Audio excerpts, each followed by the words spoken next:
됐어요. 자, 연희 씨, 우리 인사부터 드릴까요? 네. 안녕하세요. 네, 저희도 오늘 왈가왈부 오늘은 좀 색다른 소식을 갖고 찾아왔는데요. 이게 뭐 연희 씨가 조금 기소되셨죠? 네. 네. 기소뿐이 아니라 네. 3월 24일 날 재판 날짜 잡혔습니다. 아, 3월 24일 날? 네. 죄송합니다. 3월 24일 날. 1심 재판? 네네. 네네. 뭐 제가 잘 몰라서 그런데 이제 3월 24일 날 그러면 이제 해서 이제 여러 번 재판 기일이 쭉 있죠? 왜냐면 네. 제가 재판을 해봤죠. 그전에도 네. 재판도 네. 해보고 하는데 우리가 모든 사람들이 남쪽 사람들은 아마 누구나 다 재판받는 사람 많잖아요. 국가법법 잡혀가는 사람 많으니까. 네네. 근데 일률적으로 대체로 아마 이렇게 될 것 같습니다. 경찰이 먼저 커서가 돼요. 네네네. 그러면 경찰이 이제 조사를 해서 검찰이 넘겼죠. 그렇죠. 그러면 검찰 조사해서 검찰이 다시 조사를 또 해요. 해가지고 만들어가지고 이제 기소를 한단 말이에요. 이게 자기 절차잖아요. 근데 2016년도인가 그때 경찰에서 찾아서 서초경찰서에 와가지고 가서 묵비권하고 잠깐 앉았다 나왔어요. 아, 그때 조사를 한번 받으셨군요, 받기는. 네, 묵비권. 네. 2016년도에 네. 하고 나왔는데 그 다음에 몇 년 있다가 검찰이 넘겼다는 통보는 오더라고요. 네. 그 다음에 검찰에서 한 번도 검찰이 가본 적은 없어요. 네. 조사해본 적도 없고 만나본 적도 없어요. 자기네끼리는 찍고 짰고 하다가 가만히 있다가 검찰이 법에 넘겼어요. 법원에. 네. 그래가지고 재판 날짜를 잡은 거예요. 그래서 아니 검찰이 참 일을 너무 안 한다. 그래서 조사라도 하고 뭐 자료를 잡고 하지 뭐 이렇게 자기네끼리 하냐 좀 아쉽더라고요. 그래가지고 뭐 이번에 내 사건 기록 뭐 이거 법원에 들어가 보니까 3월 24일 날 날짜 잡히고 해가지고 이제 14일 날 다음 주 14일 날 대구 지방법원에서 하니까 재판을 그 앞에서 기자회견 하기로 했습니다.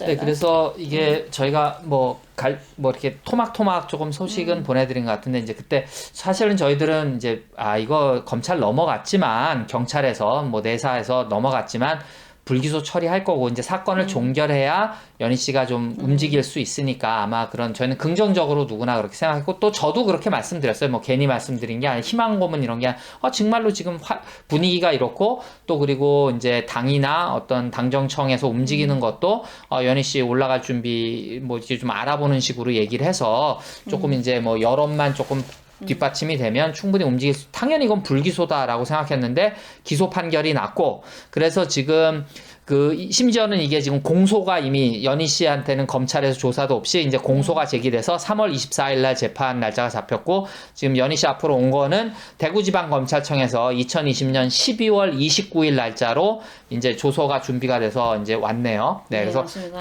검사가 권영필 검사예요. 네, 네, 그래서 대구지방검찰청이겠죠? 네. 그래서 이제 만약에 그 조사를 좀 받았으면 연희 씨가 아쉽다고 그랬잖아요. 이제 가서 이 권영필 검사한테 좀 가르쳐 줬을 텐데, 국가보안법 이런 거고 너 이거 못한다. 그리고 이제 앞으로 너 이걸로 다시 이 법이 없어질 건데 좀 자세히 가르쳐 줄 텐데, 그죠? 근데 권영필 검사님 참 아쉽네요. 얼굴 한번 봤으면 좋았을 걸. 제 얼굴 한 번도 안 보시고 혼자 막 이렇게 재판 날짜 법에 기소까지 하셔서 조금 전 아쉬운데요. 권영필 검사님, 정말 웃긴 게 지금 국회에 국가보안법 거무 찬양이 지금 국회에 올라가 있다고 하지 않습니까? 이거 없어져야 된다. 찬양 거무죄는 없어져야 된다 해가지고 올라가 있다고 하는데, 이 상황에 이렇게 부인하게 이때까지 가만히 있다가 왜 지금 상황에 갑자기 저 한 번도 불러주지 않고 기소를 해버렸는지, 뭐가 그렇게 바빴는지, 그 검사님의 심정 어떤 건지 좀 알고 싶고요.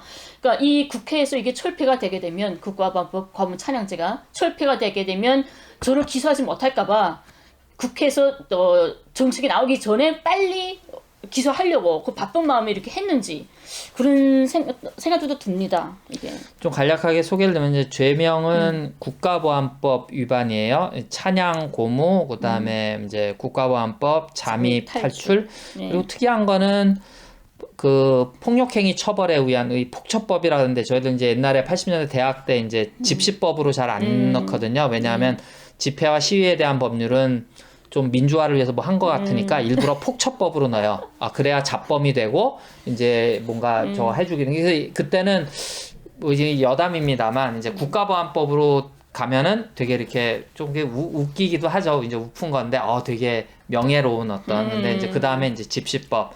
근데 이놈들이 일부러 그렇게 안 해줘요. 일부러 맞아요. 폭력으로 하죠. 그래서 좀 깜짝 놀랐어요. 근데 이제 폭처법은 좀 이유가 있으시더라고요. 공동퇴거 불응죄인데 내용이 뭐죠? 제가 2016년 3월에 베트남 대사관 망명 신청해서 들어가지 않습니까? 베트남 대사관 들어가셨을 때 들어가서 대사관 그 대사랑 이야기를 해요. 근데 자기네가 이건 자기네가 할 수 있는 게 안 된다 해가지고 남쪽 경찰인다 전화해가지고 남쪽 경찰이 거기 들어온 거예요. 대사관 하게 되면 그 나라 땅 아닙니까? 남쪽 땅이 아니고. 근데 자기네 땅에 남쪽 군대를 데려다가 이거 꾸려내라 해가지고 나가라 해서 못 나간다. 결론 줄 때까지 못 나간다 해가지고 불응했더니 이게 폭력죄 무슨 이걸로 처리했더라고요. 그 나중엔 어떻게 뭐 자진 퇴거하셨어요? 아니면 끌려 나왔죠. 끌려 나오신 끌려 거구나. 나왔죠. 버티시다가. 그래서 이제 그게 이제 폭력 행위 등 처벌에 관한 법률, 공동 퇴거 불응 요게 있었고, 그래서 이제 변호인은 장경욱 변호사님이 담당하시나 봐요. 장경욱 변호사, 장경욱 변호사님밖에 어쩔 수 없죠. 근데 참 이게 안타까운 게 내용 좀 소개를 해주시죠 그러면. 우선 그 피고인의 국가보안법 위반 범행이에요. 네네. 야, 근데 저는 이거 남쪽에서 이런 말이 통합니까? 뭐 말씀해 보시죠. 뭐가 있는데요? 반국가 단체인 북한 공산 집단이 지배하는 지역에서 출생 성장하면서 네네. 북한의 주제성 바탕으로 이런 공부를 했다는 거죠. 그래서 남쪽에 와서 이런 북을 찬양한다거나 이런 게 남쪽을 어떤 위협할 수 있고 뭐 전입의 선상이 될 수 있는 이런 거라는 걸 뻔히 알면서도 북을 찬양했다. 네. 그런 거죠. 그리고 이제 국가보안법 위반 잠입 탈출 같은 경우는 그러니까 원래 이제 그 연희님은 계속 나는 북조선 인민공화국의 공민이라시는 거죠. 그래서 내가 글로 돌아가겠다. 그것이 이제 탈출에 해당되네요. 근데 여기서 대한민국에 적응하지 못하고 이게 적응하는 게 아니잖아요. 저는 그러니까 대한민국에 적응하지 못하고 기존에 북한에서 다른 탈북자들과는 달리 경제적 지원 등의 특별한 대우를 받았다는 것을 이유로 이건 아니거든요. 지금 이 특별한 지원이 뭐죠? 그러니까 평양에서 살았다는 거죠. 평양에서 살았기 때문에 남쪽을 탈출해서 가겠다 이런 건데 평양에 사는 게 뭐 저 하나뿐입니까 뭐. 아니 근데 뭐 그래서 내가 어쨌든 여기에 적응을 못한다. 적응을 못해서 간다는 거예요. 이거 변호사님들하고는 뭐 좀 상의를 해보셨나요? 그렇죠. 변호사님은 다 봤죠. 그래서 회의한 뭐 그런 얘기들 같은 건 좀 있나요?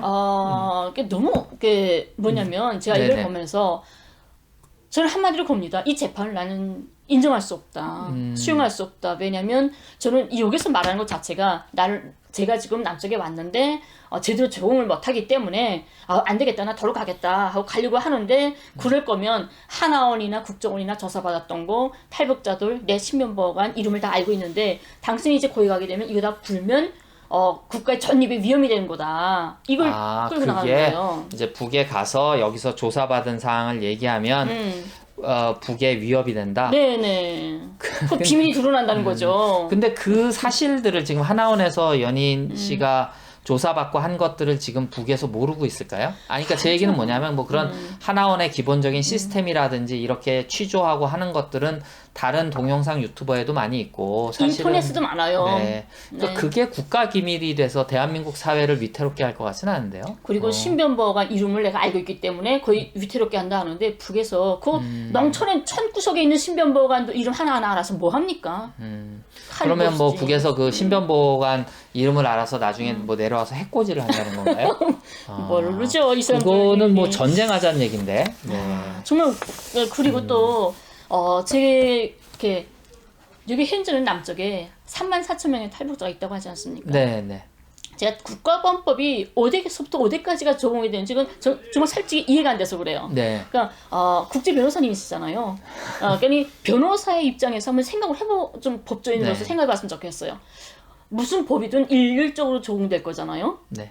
걔가 누구냐에 따라서 달라지는 거 아니잖아요. 법이라는 거는. 누가 이 행위를 했느냐에 네. 따라서 누구는 법 적용을 받고 안 받고는 네. 말이 안 된다. 그쵸. 그런 네. 거잖아요. 근데 34,000명의 탈북자가 와가지고 매달마다 북에 자기 가져간데 통화를 합니다. 돈도 보내주고 있고 연락도 하고 누구나 다 알고 있어요. 국정원도 알고 그 보호관찰관, 뭐 경찰 네. 정보과 사람들 다 아는 뉴스도 사실이죠. 나와 있고 통일부 자료도 있고 다 누구나 알아요. 알아도 공공연한 비밀이다. 네. 네. 하지만 괜찮은 누구도 처벌 안 받아요. 네. 또 우리 안찬일이나 뭐 태영호나 강명도나 뭐 이런 사람들 반복 유튜버들 어지간하면 지성호 같은 것도 태영호도 그렇고 김정은 위원장 나타나기 딱 하루 전에 99% 사망했다. 내 전통된 어떤 설통에 의하면 정보망에 의하면 이런 말 해요. 그건 해약통신 아닙니까? 네, 회합통신에 해당되네요. 근데 그건 네. 괜찮아요. 누구도 괜찮아요. 그런데 저는 평양에서 저희 딸이 엄마한테 보내는 영상 편지를 유튜브에 올렸더라고요. 네, 근데 네. 전 못 봤는데 페북은 전 세계 나라들이 다 하지 않습니까? 딴 나라에 있었겠죠. 미국인지 어딘지 그 사람이 페북에 올렸더라고요. 그래서 저도 봤죠. 올렸는데 저한테 보낸 편지예요, 딸이. 그래서 엄마 나 딸이 편지 보냈네 하고 저는 페북에 공개를 했어요. 공유를 했죠. 내가 그거 올린 거예요. 그러니까 그 딸이 연희 씨 따님이 이제 어머님에게 보내는 영상 편지를 페북에 페북에 공개한 게 아니라 공유를 했죠. 저는. 예, 공유를 했죠. 딴 사람이 공개한 거를 공유했는데 제가 걸린 거예요.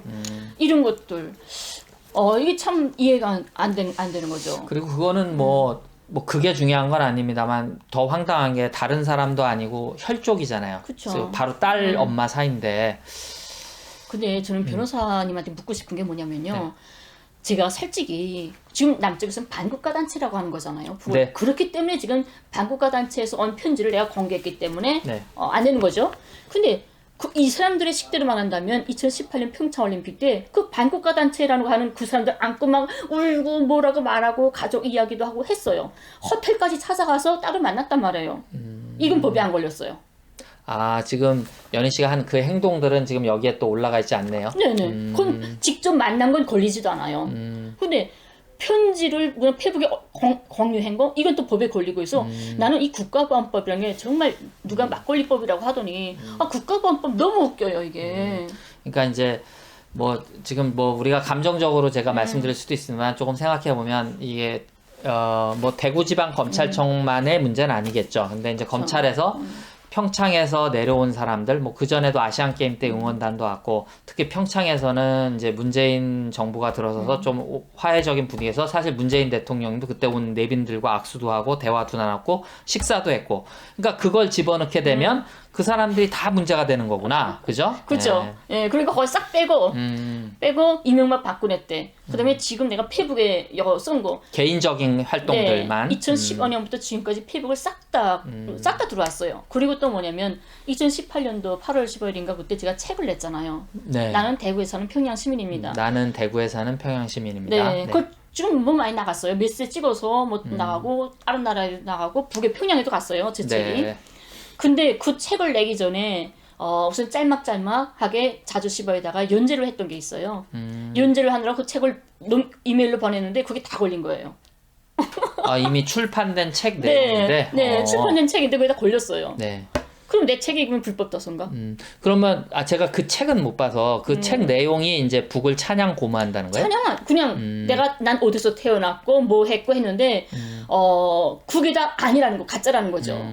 가짜라고요? 네, 그러니까 북은 정말 이렇게 맘먹고 맞서고 힘들고 어쩌고 이런 건데 나는 북을 사람 사는 이야기처럼 했다는 거 이런 거죠. 그리고 이제 연희님이 여기 오시기 전까지는 북에서 태어나서 자란 거잖아요. 그리고 그렇죠. 34,000 탈북민들이 다 북한 이주민들이 다 그런 거. 근데 거기서 주체 사상을 배우고 그렇게 자라서 뭐 해온 것들이 잠재적으로 대한민국의 뭐 존립이나 안전에 뭐 이런 거에 해가 왜냐면 거기서 태어나서 그렇게 배워왔는데 그러면 통일해서 그분들이 여기 와서 살고 교류하게 되면은 되게 힘들겠는데요. 검찰에서 다른 업무를 못 보겠는데 이거 다 하느라고 어떻게 되죠? 네. 그럼 이 검찰 이름 뭐야? 다시 보자. 권영필 검사님. 너무 하지 마시고. 네. 검사님한테 묻고 싶어요. 아니 그럴 거면 저를 감옥에서 내놓으면 안 되죠. 제가 지금 간첩 아닙니까? 이제 북에 돌아가고 싶어서 제발 나 간첩으로 좀 잡아가세요 해가지고 간첩이 된 거잖아요. 그 사람들은 간첩 잡으면 순진하게 되니까 날 간첩을 만든 거고. 근데 간첩을 집행유예로 내줬어요. 밖으로. 자, 그러면 간첩이 집행유예 나가면 나가서 간첩질을 뻔히 할 거라는 걸 알고 내버린 거잖아요. 그럼 경주한 거죠, 이 사람들이. 날 만든 거죠. 아니, 간첩이 찬양만 하겠습니까? 나쁜 짓을 할 건 뻔히 알면서 내보내줬잖아요. 와, 참. 그래서 이제 아마 얘기해 주실 수 있는 데까지만 얘기해 주시면 되는데 아마 장 변호사님하고 이제 여러분들이 이제 요 문제를 해결하려고 많이 고민을 하시는가 봐요. 그래서 뭐 김연희님의 개인적인 일이기도 합니다만 뭐 연희님도 그렇게 생각하시고 요게 이제 어떻게 보면 검찰이나 적폐 쪽에서 조금 잘못 생각한 게 아니냐 이걸 통해서 좀 잠잠해지고 사실은 저희가 분위기를 띄워서 국가보안법에 문제 제기를 하려고 해도 워낙 이제 사람들이 이제 잊혀져 버렸으니까 사문화되지 않았나라고 생각했는데 이 연희 씨 문제로 연희님도 좀 동의를 하시고 이제 전략을 우리가 요걸 이슈로 해서 이제 국가보안법의 부당성 폐지해야 되는 것, 뭐 이렇게도 이제 같이 좀 생각을 하시나 봐요. 네, 네. 국가보안법은 정말 제가 보기에도 정말 이거 나쁜 법이고 정말 네. 황당한 법입니다. 남쪽에는 수많은 이런 다문화 가족들이 와 있어요. 그 사람들은 다 자기 저국이나 고향에 대해서 친구들에 대해서 아무 말이나 하도 되잖아요. 근데 남쪽에 와 있는 탈북자들은 꼭 북에 대해서 나쁜 말은 무슨 말이든 서술을 써도 되고 사기쳐도 돼요. 괜찮아요. 하지만 북이 그냥 사람이 사는 세상이라는 이야기를 하게 되면 법에 걸려서 감옥에 가야 되는 세상. 이런 말도 안 되는 법이 아직까지 있다는 게 참 말이 안 되고요. 저는 이 국가보안법 위반 이번에 제가 기소되면서 이 사건을 계기로 뭘 딱 짚고 나가고 싶냐면, 이 해외에 있는 북국민들을 유혹하고 납치하고 데려왔던 사례가 많지 않습니까? 2년 전에도 또 북조원에서 우리가 있었던 이제 거 뭐 있고요. 기획 뭐 네. 탈북, 입국 뭐 이런 그렇죠. 것들이요. 4년 전에 12명 문제도 있었고 또 2년 전에도 우리 작년에 또 뉴스에 나갔던 적도 그런 신뢰도 있지 않습니까? 네. 저도 그렇고 그래서 이 북에 있는 해외에 있는 북국민들을 그 반국가 단체 사람을 우리가 데려오는 건 아무 잘못이 없다 이렇게 너글적으로 말하는 국회의원들이 있습니다. 언론에 나가서 우린 잘못하지 않았다. 그 사람이 그래요. 나서 김연희를 왜 안 보내냐, 뭐 잘못됐냐 하니까 해외에 있는 북쪽 사람 김연희를 우리가 데려오면 절대 잘못한 거 아니다. 반국가 단체에서 우리가 해방시켜줬기 때문에 당연한 일이다. 이렇게 너글적으로 말을 한단 말이죠. 제가 사실 그 말씀은 이제 질문을 드렸는데 그러면 그 사람들은 그렇게 생각하는 거네요. 그러니까 개인들의 인권, 나의 결정은 무시하고, 그죠? 너희들은 북이라는 사람이 살 수 없는 곳에 사니까 우리가 해방시켜야 된다. 뭐 이런 특정 아주 보수적인 종교에서 생각하는 뭐 이런 생각이랑 비슷하네요. 그렇죠. 근데 이게 민주주의 국가라고 하지 않습니까? 제일 많이 말하는 게 민주, 인권, 표현의 자유, 시위, 뭐 집회와 뭐 이런 자유, 이걸 제일 많이 떠드는 나라가 여기 아닙니까? 이번에 미국에서 청문회까지 한다고 합니다. 삐라 금지법 전단 금지법 통과된 데 대해서 미국에서까지 청문회 한다고 하는데 그 사람들이 가장 말하는 게 그거예요. 인권을 유린할 수 있고 표현의 자유를 짓밟을 수 있다. 그래서 삐라는 날려야 돼. 이거 법은 다시 취소해야 된다. 이렇게 말을 하는데 그 삐라 날리는 이 사람들의 표현의 자유는 지켜줘야 되고 내가 고향에 대해서 이야기하는 내 표현의 자유는 왜 지켜지면 안 되는가? 왜 짓밟아야 되는가? 그러니까 국가보안법이란 게 누가 하면 뭐고 누가 하면 뭐고처럼 이렇게 이중잣대로 돼서는 안 되지 않겠냐 이런 생각 드는 거죠. 뭐 오죽하면은 대한민국 법은 만인에게 평등한 게 아니라 만 명에게만 평등하다는 말을 했겠습니까? 그래서 우리 보면은 이게 지금 우리가 2020년 21세기를 살고 있는데 옛날에 뭐 제국주의들이 이제 뭐 원주민 나라에 가서 우리가 너희들을 강제로 개종시키고 뭐 이렇게 시켜야 된다라고 하는 그 백인 우월주의 같은 거, 뭐 우리들의 운명이, 그러니까 백인들이 짊어지는 운명, 야만인들을 해병시켜야 된다는 뭐 이런 제국주의적인 그런 사고방식을 아까 그 국회의원 같은 분은 지금 하고 있는 게 아닌가 싶은 생각까지 드는데 네. 참 황당한 게 또 하나는 뭐냐면 어떤 분이 네. 뭐 우리 낙선대 어떤 분한테 우리 김영식 선생님이 일기를 쓴 게 있어요. 네. 일기를 쓴 게 있는데 그 일기를 보여줬나 봐요. 보여줬더니 그걸 너무 감동이어서 이렇게 태어난 지 덜 반짜리를 떼놓고 왔으니까 그 애가 이제 많이 컸구나 하면서 걔한테 편지 썼단 말이에요. 네. 못 가는 거 뻔히 알면서 일기를 썼어요. 그러니까 그건 눈물 나는 거예요. 그래서 집에 가서 그거 보고 그걸 이메일로 저한테 보내준 거예요. 근데 저는 이미 전에 봤죠. 여기서 같이 살고 있는데. 그쵸. 근데 모르니까 저한테 이메일로 보내줬는데 그것도 걸린 거예요. 내가 그것도 이메일에 이제 서지하고 있었다고. 그리고 선생님이 책을 내고 싶어서 일기장을. 그래서 타이핑 좀 쳐달라고 그랬어요. 그래서 그걸 타이핑 치려고 내 컴퓨터에 저장을 해놨단 말이에요. 몽땅 다 걸렸어요. 그러니까 네, 여기에 일기장이. 지금 이제 기소 내용에 이제 조목조목 네. 그런 것들을 쭉 대략 한 5년 정도 되네. 4년? 네, 5년 동안 네, 쭉 5년 했죠. 쭉 네. 이제 한 것들을 모아서 그 심지어 제일 마지막 거는 그 왈가왈부 그 예전 영상에 북은 코로나가 없고 근데 거기 네. 뭐 헤드라인이 이렇게 나가긴 해요. 이제 미국은 이제 제도가 안 좋고 이제 북은 제도가 좋다. 이런 것들이 이제 북을 찬양 고무하는 뭐 이런 내용까지도 들어가 있는 거죠. 네, 북은 그 일신난결 단결된 힘으로 코로나를 이겨냈고, 네. 그다음에 그 예방의학으로 이겨냈다. 근데 미국에서는 그 국도의 개인주의 이런 것 때문에 그 열패성 때문에 코로나를 이겨내지 못했다. 이런 식으로 제가 말을 했어요 유튜브에서. 네. 그러니까 북이 코로나 하나도 없다는 북의 주장을 그대로 말을 했다 하면서 그런 거예요. 북의 주장을 그대로 전달하면 말했다. 안 되는 거예요? 근데 북의 주장이 아니라 WHO의 주장이잖아요, 그거. 아니 그렇기도 하고 왜냐하면 뭐 각종 신문 뉴스라든지 뭡니까 저희 그 연합뉴스에서 보내주는 그 북한 소식 전달해주는 소식도 그렇고 뭐 남북해창 뭐 통일전망대 그쵸. 전부 다 북한 방송들을 그대로 전달하고 있는데. 근데 왜 난 안 되죠? 그래서 이제 제가 드는 생각이 연예님 뭐 특별히 잘못 밉보이신 게 있는 것 같아요.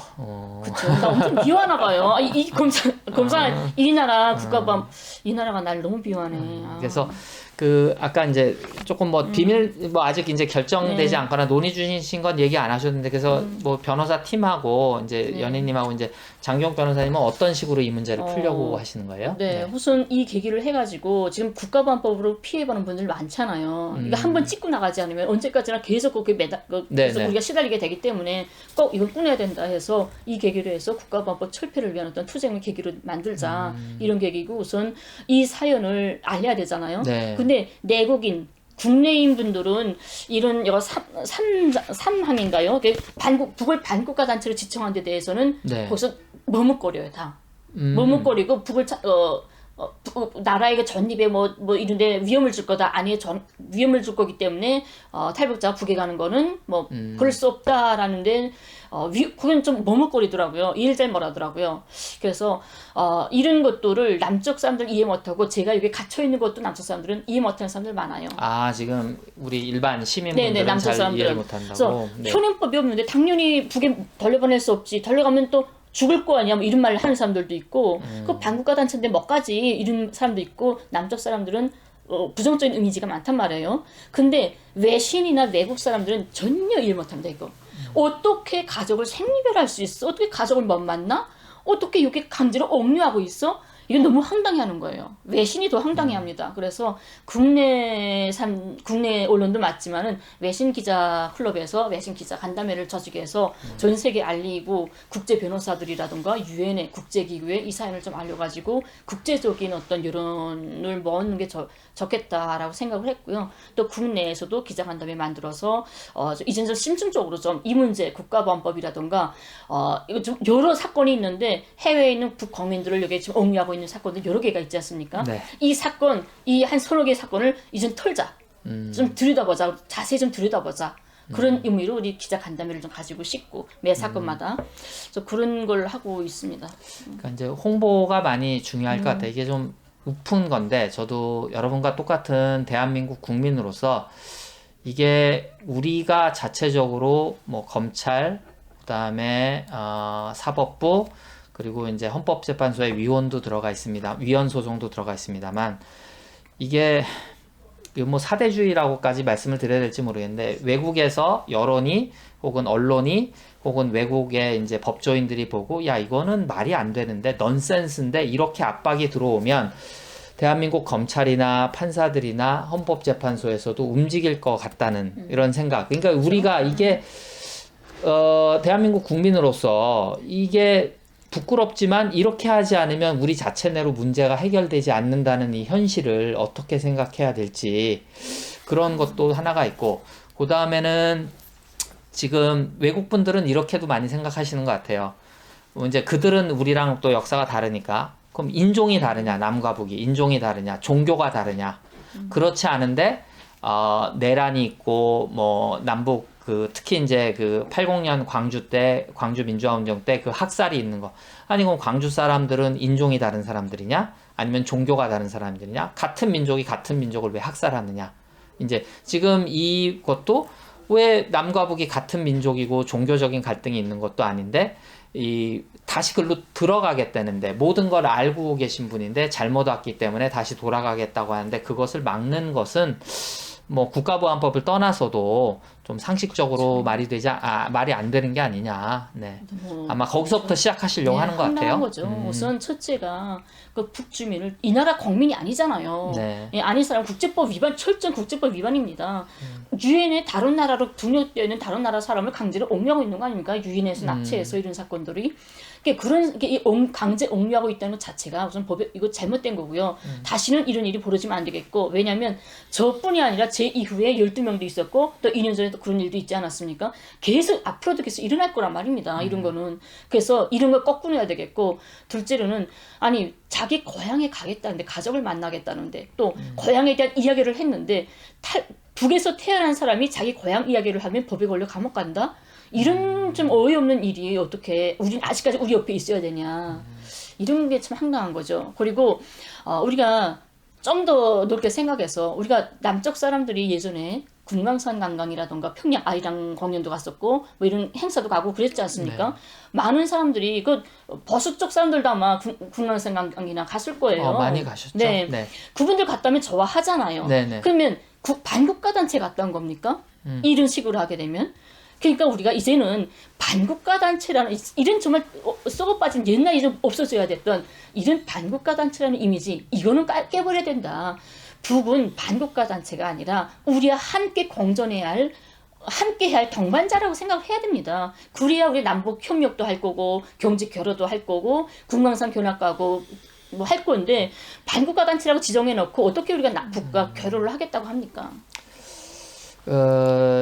그런 문제들을 아마 이번 재판 과정을 통해서 아마 연희 씨하고 이제 담당 변호사님, 그리고 이제 많이 도와주시는 분들이 아마 집중적으로 문제 제기를 할 것 같아요. 그래서 당분간은 아마 요걸 가지고 이제 오늘 뭐 공소 내용을 쭉 전반적인 걸 말씀드렸는데, 이제 변호사님하고 상의하면서 그런 것들을 뭐 조목조목 이제 국가보안법의 문제라든지 뭐 팩트 체크라든지, 그것이 사실과 법과의 어떤 적용의 문제라든지 뭐 이런 뭐 형평성의 문제라든지 뭐 인권의 문제라든지 이런 것들을 저희가 좀 꼭지를 만들어서 아마 네. 방송을 계속 할 것 같습니다. 네. 뭐 오늘은 여기서 정리할까요, 그러면? 네. 그래서 이제 뭐 조금 이제 연희님이 2020년 12월 29일 날짜로 이렇게 공소가 제기돼서 재판이 3월 24일 날로 잡혔다. 그리고 개략적인 그 공소 사실을 조금 소개해드리는 방송을 오늘 준비했었습니다. 네. 여러분, 감사합니다.